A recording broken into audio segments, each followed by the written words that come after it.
Bienvenidos a Hemisférix, el podcast de fisioterapia y neurorehabilitación, presentado por Javier Sánchez Aguilar.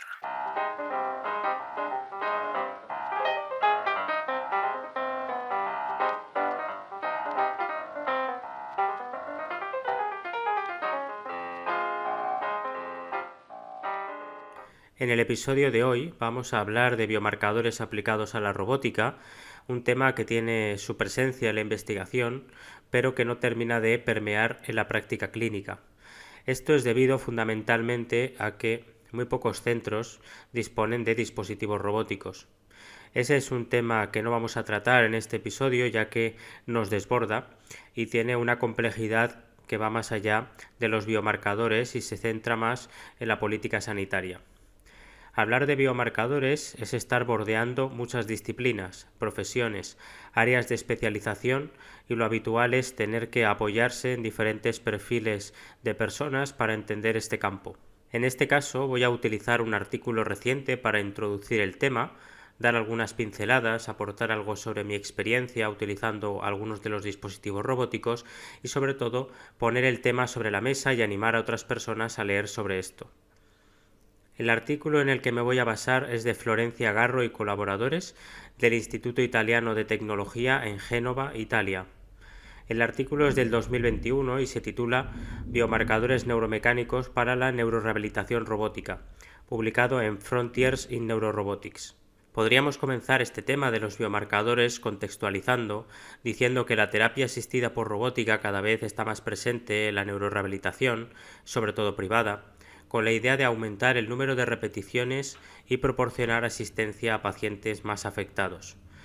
Esta terapia se suele basar en robots de efector final y exoesqueletos que se pueden combinar con otras técnicas y dispositivos como los Brain Computer Interface o interfaz cerebro-ordenador, estimulación eléctrica y realidad virtual. La idea de fondo también es combinar estas tecnologías para personalizar el tratamiento. La idea de tener dispositivos robóticos está envuelta en una especie de paradigma de la tecnología es buena y parece que el hecho de tenerla garantiza el éxito en el tratamiento. Es posible que caigamos en esta idea y utilicemos aparatos que no sabemos muy bien cómo funcionan, para qué funcionan o qué fundamentos tienen, si los tienen. Yo mismo he experimentado esta situación. En mis 2 primeros años de experiencia laboral utilicé el robot efector final Geosystem muchas veces sin sentido, cuando el paciente no lo necesitaba. No entendía, por tanto, el fundamento biomecánico, neuromecánico de ese robot. Es por eso por lo que tenemos que visibilizar la investigación sobre biomarcadores en robótica como en otras muchas áreas o técnicas, claro está. Gran parte de la investigación sobre biomarcadores en robótica es exploratoria y cuesta trasladarla a la práctica clínica. Hay varias razones para esto, que veremos luego resumidamente, pero de manera preliminar quisiera mencionar una de ellas. Cuesta encontrar a perfiles profesionales que estén con un ojo puesto en la clínica y otro en la investigación. Parece que un terapeuta o es muy clínico o ya está entregado a la investigación, se enfrasca en su ordenador y en sus clases y de ahí no sale. No es fácil engranar ambas áreas, la clínica y la investigadora, pero pienso que un clínico, en la medida en que pueda, debe estar atento a la investigación de los últimos años y tratar de llevarse a su día a día. Esto aún me parece más importante cuando hablamos de tecnología. Estamos hablando de mucho dinero, de mucha inversión, y debe haber un conocimiento detrás que nos dé seguridad de que entre lo que hacemos diariamente con los pacientes y lo que está publicado en los artículos no haya tanto gap, tanta brecha, tanto salto. Existe una necesidad de comprender mejor y cuantificar mejor los procesos neuromecánicos implicados en la rehabilitación neurológica, el por qué funcionan o no funcionan los dispositivos. Asimismo, hay una falta de operacionalización de los biomarcadores neuromecánicos potenciales en los algoritmos clínicos. Cómo unir determinados parámetros para dotarlos de sentido y que puedan ser fuentes de información para el paciente. En este contexto existe una propuesta que es de la que se habla en el artículo de Florencia Garro, que se llama Rehabilomics. Rehabilomics es un marco novedoso desde el que analizar los biomarcadores en la investigación y la clínica, que aborda las lagunas en la investigación y las necesidades clínicas. El fin es comprender mejor la biología, la función, el pronóstico, los tratamientos en personas con discapacidad. Es un marco que fue introducido por Amy Wagner en 2010, si no me equivoco, y que no trataremos aquí específicamente porque se nos haría un capítulo muy extenso. Pero si volvemos al artículo de Garro, nos comentan que el artículo tiene 3 ejes principales. El primero es aportar una descripción general del estado del arte de los biomarcadores relacionados con la neurorehabilitación robótica, centrándose en los estudios traslacionales y subyacente a la necesidad de crear enfoques integrales que tengan el potencial de llevar la investigación a la práctica clínica. En segundo lugar, resumir algunos biomarcadores prometedores que se están investigando. Y en tercer lugar, describir los principales desafíos y direcciones hacia el futuro. Ahora tenemos que hablar un poquito de los biomarcadores, de qué consisten y cuál es la posible relevancia para la robótica. Hay controversia con la efectividad de la terapia robótica. Esto lo sabemos los clínicos que solemos estar al día con los dispositivos robóticos, ya que algunos estudios muestran que es eficaz para la función motora en comparación con la terapia convencional, pero otros estudios no. En principio, esto se debería a la variabilidad intersujeto, a diferentes factores individuales como la edad, la gravedad del ictus o las comorbilidades, y también al perfil único del paciente. Esto nos tiene que hacer pensar en si en los estudios se están utilizando los mismos parámetros para interpretar los resultados clínicos. En ese sentido, las enormes variaciones en términos de intensidad, duración, cantidad de entrenamiento, tipo de tratamiento, características del paciente y medidas utilizadas hasta ahora sugieren cautela en la interpretación de los resultados. Ahí es donde entra la figura del biomarcador. La definición operativa sería la siguiente. Un biomarcador o biomarcadores son indicadores de los procesos biológicos normales, procesos patológicos o respuestas a una exposición o intervención, incluidas las intervenciones terapéuticas medidas de forma precisa y reproducible desde fuera del paciente. Por tanto, un biomarcador puede ser molecular, puede ser histológico, puede ser radiográfico o fisiológico, y pueden clasificarse formalmente según su supuesta aplicación. La idea es que esos biomarcadores se expresen como medidas que los terapeutas puedan medir objetivamente para monitorizar el progreso y evaluar la efectividad del tratamiento. Los biomarcadores podrían ayudar a armonizar esos resultados, proporcionando información más precisa y ayudando a identificar al paciente adecuado para las diferentes tecnologías, mejorando la estratificación. El creciente número de estudios clínicos que evalúan los efectos del entrenamiento robótico generalmente se basa en las escalas clínicas, que a menudo carecen de capacidad para detectar cambios sutiles y pueden ser subjetivas. Esas escalas clínicas tienen su utilidad, forman parte del razonamiento clínico del terapeuta, pero debemos pensar en la incorporación de biomarcadores. Estos biomarcadores están evolucionando desde simples mediciones cuantitativas hasta la neuroimagen y neurofisiología. Más adelante hablaremos de algunas de esas mediciones. Lo que está claro es que nos encaminamos hacia un binomio de evaluaciones clínicas y evaluación con biomarcadores, instrumental, y necesitamos también un modelo, un marco conceptual. Lo sencillo es recurrir a la CIF, la Clasificación Internacional del Funcionamiento y la Salud, que seguramente conoceréis. Es el marco en el que se describe la condición de salud como influenciada por varios factores relacionados no solo con las condiciones de las estructuras y funciones corporales como consecuencia del déficit, sino también con las repercusiones en las actividades y participación social, que son a su vez influenciados tanto por las barreras ambientales como por los factores personales. Vincular los biomarcadores con los dominios de la CIF y su conexión con las escalas clínicas podría ser de mucha ayuda, utilidad, para evaluar y monitorizar la respuesta o la recuperación motora. Los biomarcadores han evolucionado junto con la neuroimagen y la neurofisiología en las últimas décadas. Si bien las técnicas de neuroimagen, como las imágenes por tensor de difusión, la estimulación magnética transcraneal, la resonancia magnética funcional y la resonancia magnética estructural convencional, se han utilizado sistemáticamente para establecer los biomarcadores neurológicos, Las técnicas neurofisiológicas como la electroencefalografía, la electromiografía de superficie y las mediciones cinemáticas se han explorado principalmente en contextos de investigación. Así, independientemente de la evolución evidente, existe un déficit de la evidencia de alto nivel para definir los biomarcadores más críticos en la rehabilitación motora a partir de las mediciones de electrofisiología y cinemática. En este artículo de Florencia Garro se dedican a enfatizar y resumir las virtudes de tres apartados de biomarcadores: electromiografía de superficie, electroencefalografía y cinemática. Vamos a ver algunos de los biomarcadores de cada apartado. Vamos con los biomarcadores de electromiografía. El primer biomarcador del que vamos a hablar son las sinergias musculares. Una sinergia muscular es un modelo que reduce la dimensionalidad del control muscular, al descomponer la activación de un grupo de músculos para producir un movimiento particular. Para medir estas sinergias, lo que se suelen aplicar son algoritmos de descomposición lineal para extraer características espaciotemporales. Aunque las sinergias se están explorando ampliamente como modelos neuromecánicos para el control robótico, existe una discusión actual sobre si estas sinergias tienen un origen neural, si están codificadas en el sistema nervioso central y si se activan debido a las restricciones de la tarea. Los cambios en las sinergias después de la terapia robótica suelen verse más para la musculatura axial y proximal con respecto a la terapia convencional.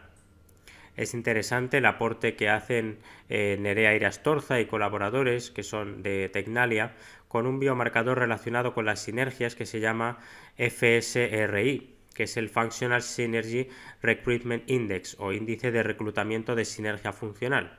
Este índice parece reflejar la capacidad de reclutar un control modular muscular sano medido en los músculos afectados y documentar de manera confiable no solo la función motora, sino también la recuperación motora. Otro biomarcador de electromiografía es la coherencia intermuscular. Consiste en identificar patrones de electromiografía para analizar la coordinación muscular durante una tarea específica. Se ha propuesto que evidencia las frecuencias compartidas en las que un grupo de músculos es modulado por un impulso neuronal común. Al igual que con las sinergias, a menudo no está claro si esa actividad muscular correlacionada, coordinada, refleja su unión neural o simplemente las restricciones de la tarea. Y también es importante decir que, como en otras ocasiones que vamos a decir, no hay estudios a día de hoy que apliquen directamente la coherencia intermuscular a la terapia robótica. Otro biomarcador es la descomposición de la unidad motora basada en electromiografía de superficie de alta densidad. La descomposición de la electromiografía de superficie de alta densidad se ha desarrollado recientemente como una técnica para decodificar el impulso neural descendente a partir del tiempo de descarga de las motoneuronas, que supuestamente puede ser más sensible para decodificar la intención de movimiento que las técnicas tradicionales de electromiografía de superficie. Esto se logra incorporando electrodos matrices 2D, aumentando el volumen de detección sin comprometer el ancho de banda de las señales grabadas y luego combinándolos algebraicamente para crear una especie de mapas espaciales que son sensibles a la propagación del potencial de acción de la unidad motora. Actualmente existen pocas publicaciones sobre la potencial aplicación de este biomarcador, de esta descomposición de la unidad motora a la terapia robótica. Por supuesto, otra de los biomarcadores es la fatiga muscular, que como sabemos no constituye una medida directa de la función motora porque se define como una reducción del rendimiento muscular inducida por el ejercicio. Por lo tanto, proporciona un parámetro funcional para la evaluación de los mecanismos neuromusculares y metabólicos que subyacen a la fatiga, no a la función motora. Sin embargo, la fatiga muscular sí influye en el rendimiento motor y se ha explorado como un biomarcador complementario para cuantificar los efectos de la fatiga en la realización de diferentes terapias. La fatiga muscular se ha estudiado en la robótica para abordar el fenómeno de la compensación por fatiga, que puede llevar a los pacientes a reclutar el tronco, el hombro, durante los movimientos del brazo. Y por último, el último biomarcador que vamos a resaltar es el llamado MUNIX o índice numérico de unidad motora. El MUNIX es un indicador indirecto del número de motoneuronas inferiores funcionales que inervan un músculo. Se basa en un modelo matemático en el que se utilizan potenciales de acción, compuestos y patrones de interferencia electromiográfica para obtener una estimación rápida del número de unidades motoras. A nivel de estudios se utiliza principalmente este biomarcador como indicador de la progresión de enfermedades como la ELA, pero no hay estudios recientes que apliquen este MUNIX a la terapia robótica. Pasamos a hablar de los biomarcadores de electroencefalografía. En este caso se complica un poco más que la electromiografía de superficie, sobre todo pues para terapeutas que son la mayoría que no tratan con este tipo de aparatos y de conceptos, por lo que voy a resumir algunos de los biomarcadores para que nos suenen y sobre todo para ver si les daríamos sentido desde nuestra óptica terapéutica. El primer biomarcador es la conectividad funcional. La conectividad funcional es una técnica ampliamente utilizada para mapear la organización funcional del cerebro, midiendo la correlación temporal de la activación de diferentes áreas cerebrales en reposo, utilizando técnicas de resonancia magnética funcional y electroencefalograma. Existe un creciente interés en el uso de cambios en esta conectividad funcional para evaluar los efectos de la rehabilitación, pero pocos estudios lo están utilizando para caracterizar o predecir los resultados.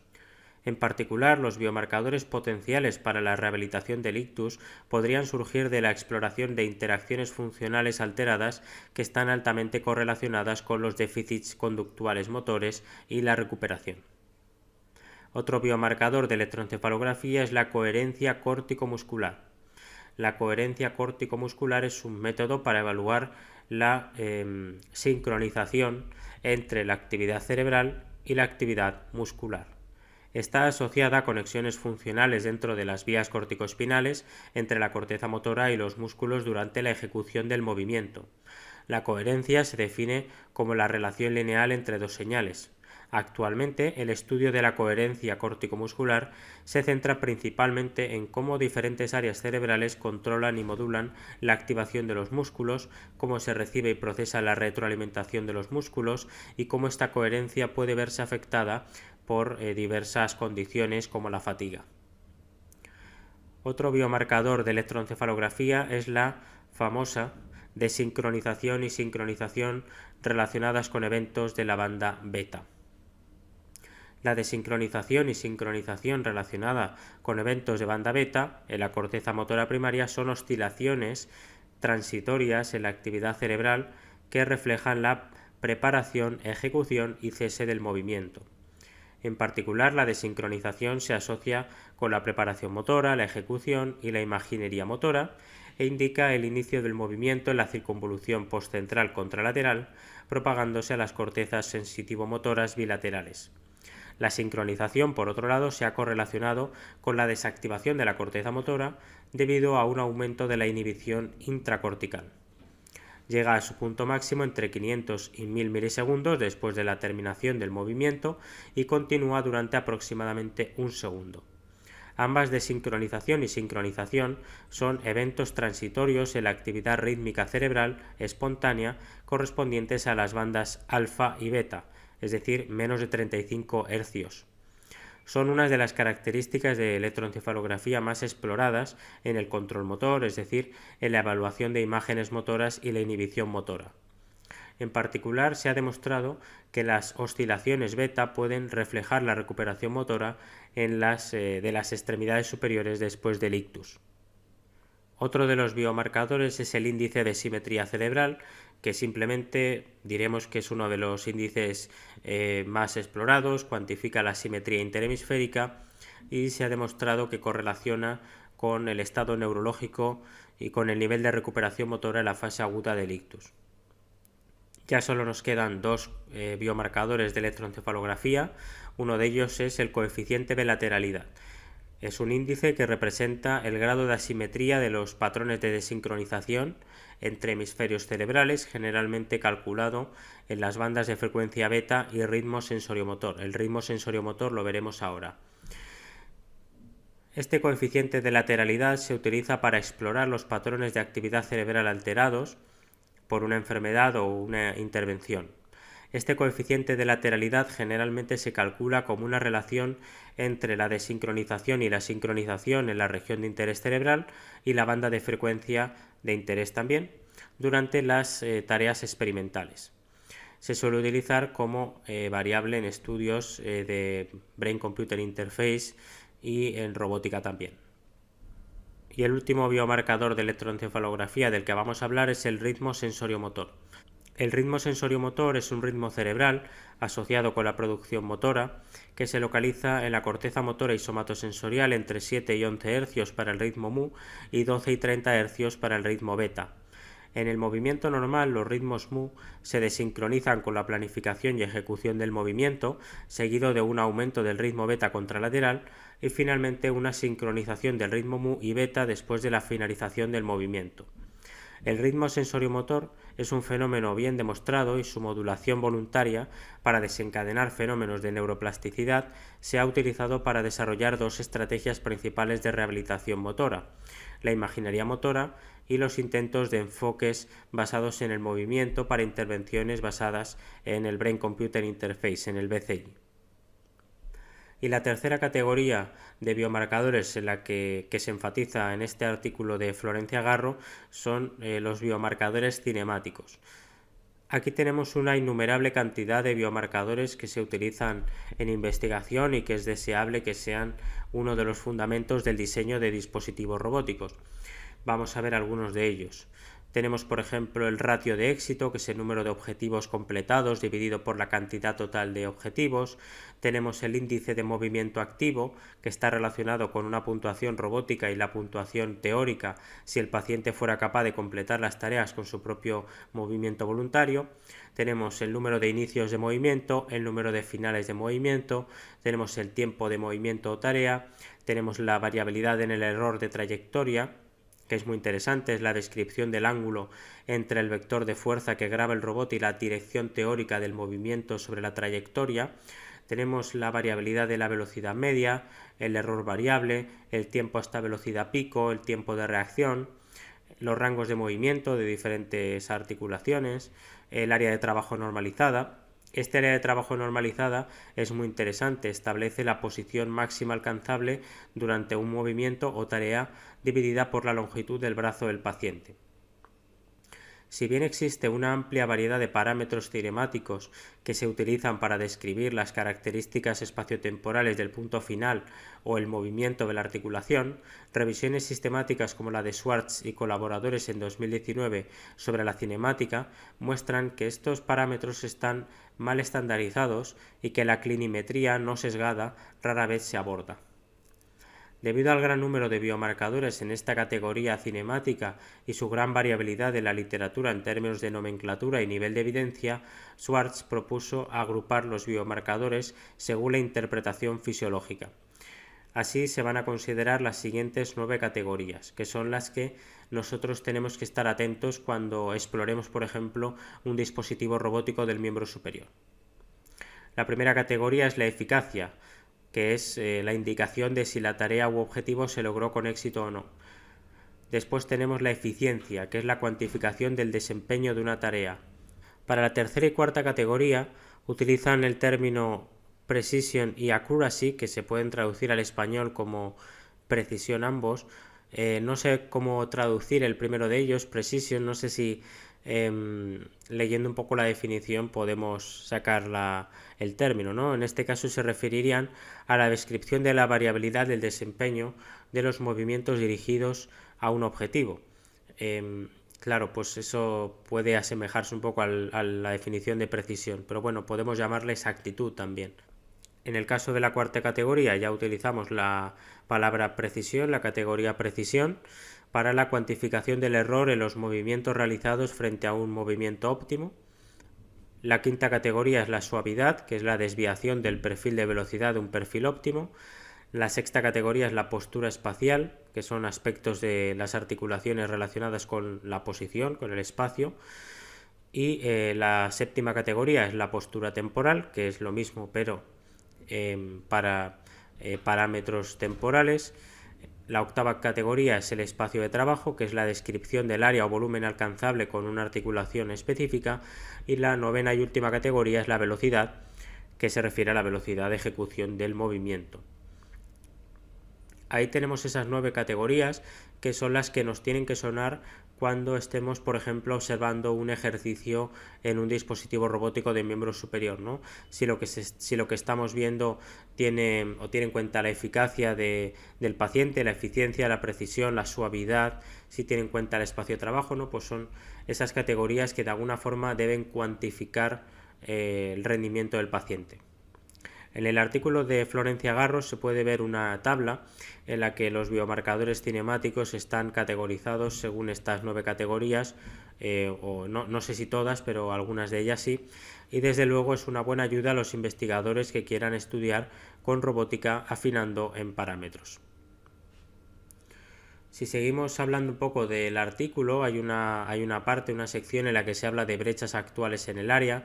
Viene adjunto a una tabla en la que viene muy descrito todo esto desarrollado, ¿no? Como hay diferentes brechas relacionadas con el conocimiento, con la clínica, con lo que es la traslación del conocimiento, el gap traslacional, por así decir, y también el gap o el salto o la brecha de investigación.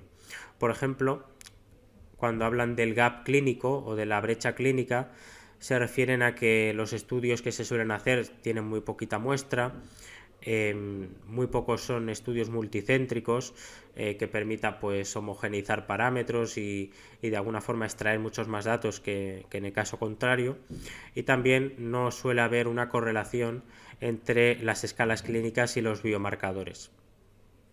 En cuanto al gap de conocimiento, la brecha de conocimiento, hablan de la falta de evidencia de mecanismos de función motora y de recuperación motora y de mucha variabilidad intra e intersujeto, ¿no? No se consiguen muestras lo suficientemente homogéneas. Después tenemos la brecha de investigación, en la que tenemos una falta de estandarización y desarrollo y validación de los protocolos, tenemos muestras pequeñas y tenemos una falta de cuantificación objetiva de las variables motoras. Y por último tenemos la brecha traslacional, en la que obviamente tenemos unos costes muy elevados, unas barreras muy grandes en lo que sería la tecnología basada en biomarcadores, el acceso y su uso, ¿no? Y sobre todo qué profesionales tienen acceso a esa tecnología.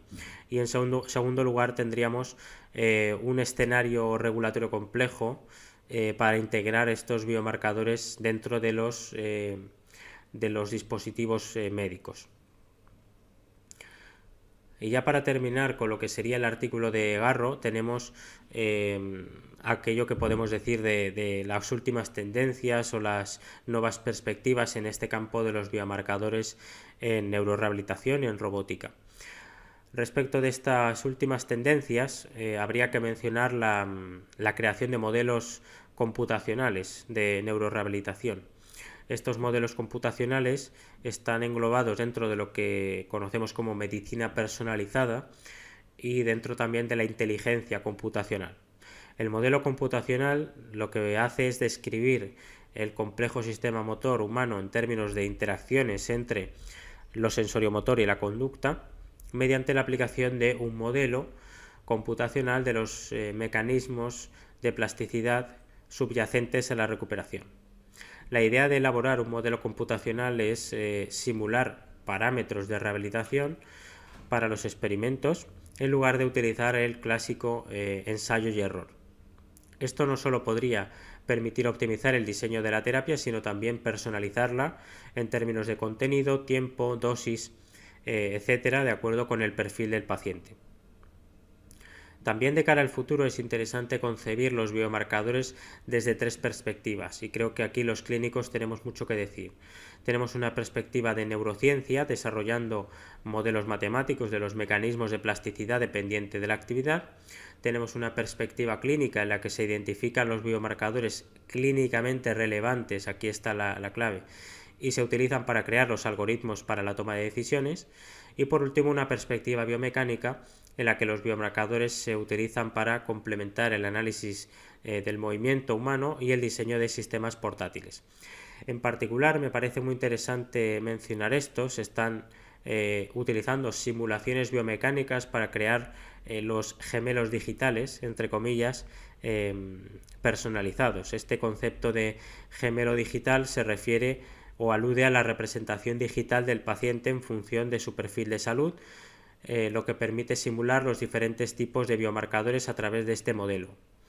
Sería increíble poder prescribir un dispositivo robótico para una función determinada, incluso subcomponentes biomecánicos específicos, a partir de una representación digital del paciente, a partir a su vez de unos cuantos biomarcadores, cuantos menos mejor. En relación a esto último, también podríamos mencionar lo importante que es tener un valor de referencia, una curva de referencia para una determinada tarea o función. El valor de referencia podría ser una curva ajustada a la estratificación del paciente con respecto a la población sana y, por tanto, el valor obtenido del paciente podría compararse con esta referencia, permitiendo cuantificar la función motora de una sola tacada. Sería necesario obtener y validar estos valores, estos perfiles de referencia, recogiendo la información estandarizada de un gran número de pacientes y sujetos sanos. Por eso no es baladí cuando nos encontramos con estudios en sujetos sanos y quizás no le damos suficiente valor, no, pues realmente tiene mucho valor, porque ese valor de referencia luego nos puede facilitar mucho la comparación cuando estudiamos con pacientes. Podríamos estar hablando de este estudio un poco más, profundizar más, pero yo creo que ya tenemos una idea general sobre los biomarcadores y su utilidad en robótica. Hemos visto cómo sitúan a la electroencefalografía, la electromiografía y la cinemática como los tres tipos más prometedores, pero siendo conscientes de las brechas que aún hay por superar. La investigación debe enfocarse en identificar el biomarcador o conjunto de biomarcadores más informativos, con más jugo, para diseñar mejores terapias, más optimizadas y, para el caso de la robótica, que tengan sentido. Una vez hablado del artículo de Florencia Garro, me gustaría aprovechar esta oportunidad de este episodio para hablar de mi experiencia con la robótica y la idea de estandarizar marcadores. Es cierto que el artículo no menciona específicamente ningún dispositivo ni profundiza en variables concretas de dispositivos y se queda muy en lo general. Por eso no quería dejar escapar la oportunidad de hablar como clínico de este tema. Hasta el día de hoy, si no me equivoco, he utilizado 3 dispositivos robóticos: el Geosystem, que es un sistema de efector final para la marcha, el Locomat, que es un exoesqueleto robótico también para la marcha, y el Armeo Spring, que es un exoesqueleto para el brazo. También he visto diferentes exoesqueletos portátiles para caminar, como el Exo, el Indego, el Able, pero a decir verdad nunca los he utilizado con pacientes y solo los he visto en demostraciones, por lo que no voy a hablar de ellos. Respecto al Armeo Spring, hablemos brevemente de qué consiste. El Armeo Spring es un exoesqueleto robótico que se coloca sobre el brazo del paciente y que precisamente debe ajustarse al perfil del brazo, tanto en lo que se refiere a las dimensiones como a su capacidad para sostenerse en contra de la gravedad. Hay pacientes que no pueden activar prácticamente nada su brazo si no tienen una gran descarga del peso del mismo, y justamente dispositivos como este pueden ser útiles para explorar la capacidad de movimiento. Esto está más que estudiado por investigadores como Michael Ellis y Julius de Waal, que tienen estudios, por ejemplo, sobre las sinergias en relación con el soporte del peso del brazo.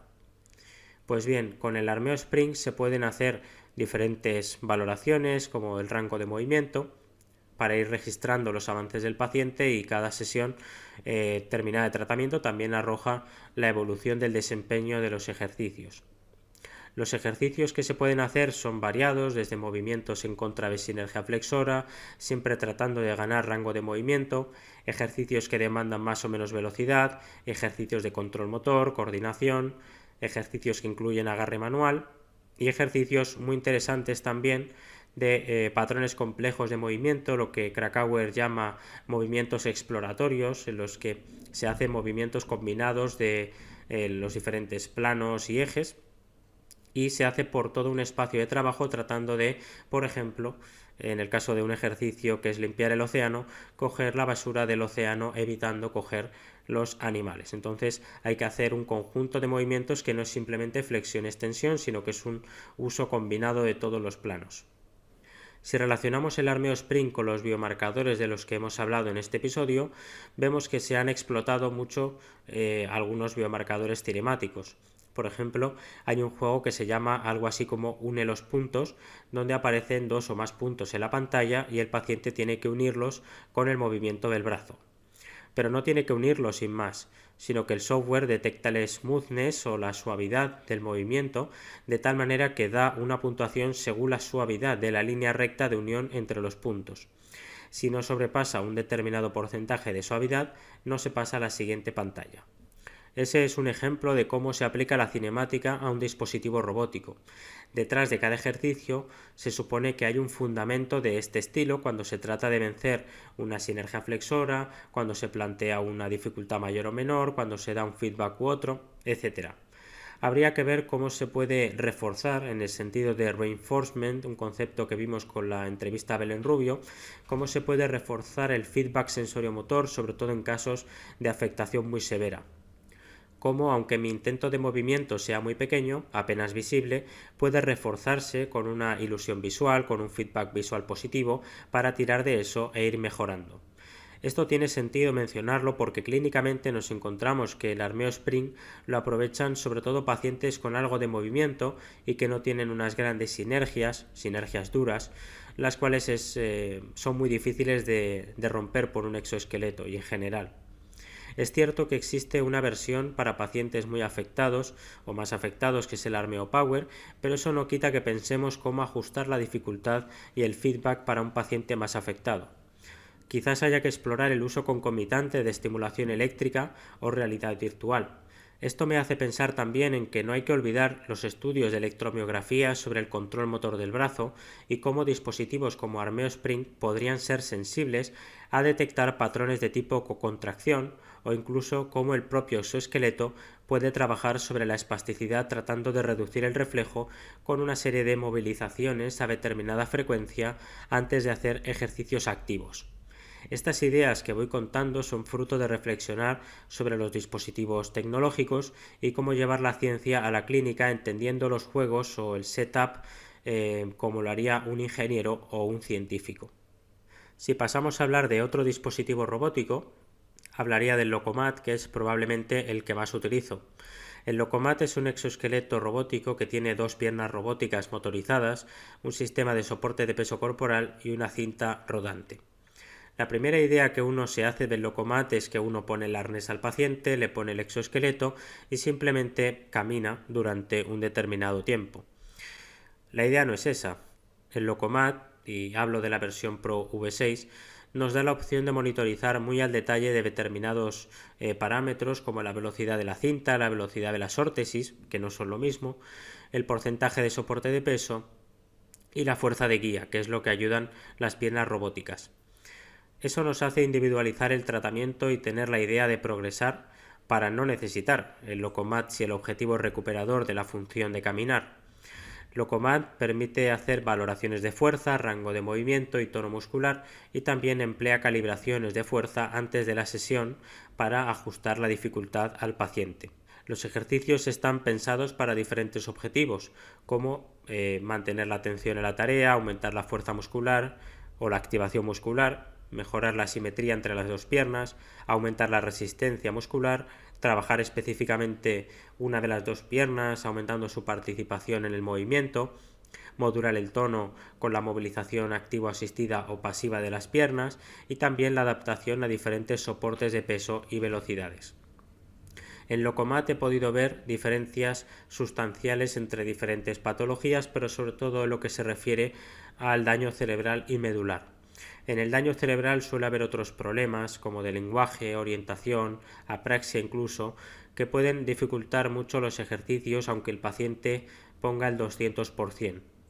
En un paciente lesionado medular puede ocurrir que el paciente intenta todo lo que puede y el feedback es muy pequeño, pero en líneas generales el hecho de tener un problema mayormente motor sensitivo si nos apuramos, nos facilita la idea que tenemos de progresión.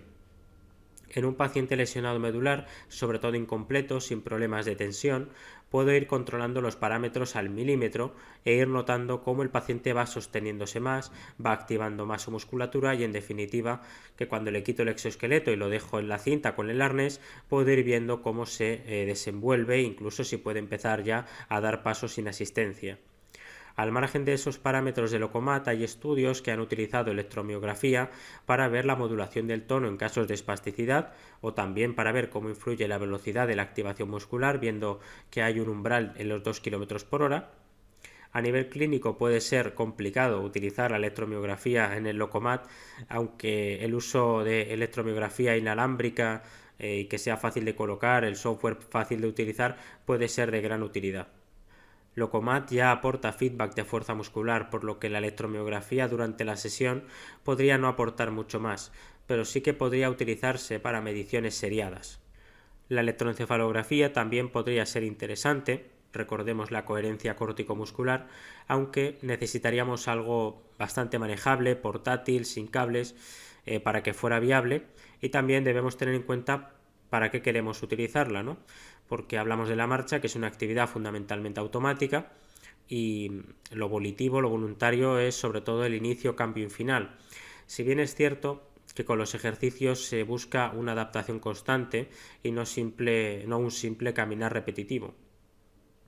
No obstante, es difícil trasladar los datos que puede dar la electroencefalografía a un resultado clínico que podamos utilizar y transmitir al paciente. En todo momento debemos pensar si esto que estamos utilizando nos aporta algo más a lo que ya tenemos, o es simple cacharrería y brillantina.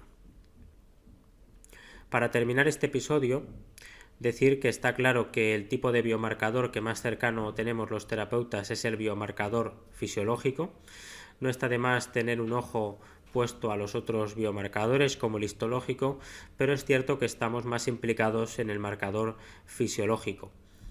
No es tarea de los terapeutas, en principio, hacer modelos computacionales o tratar de reducir un proceso de rehabilitación con robótica a 2 o 3 ecuaciones, pero sí tenemos que ayudar en los elementos clínicos que fundamentan los biomarcadores y ayudar a los informáticos, a los ingenieros, a las matemáticas e incluso neurobiólogas para que los dispositivos, sean robóticos o no, se ajusten al proceso de recuperación neurológica, puedan ajustarse a diferentes perfiles de pacientes.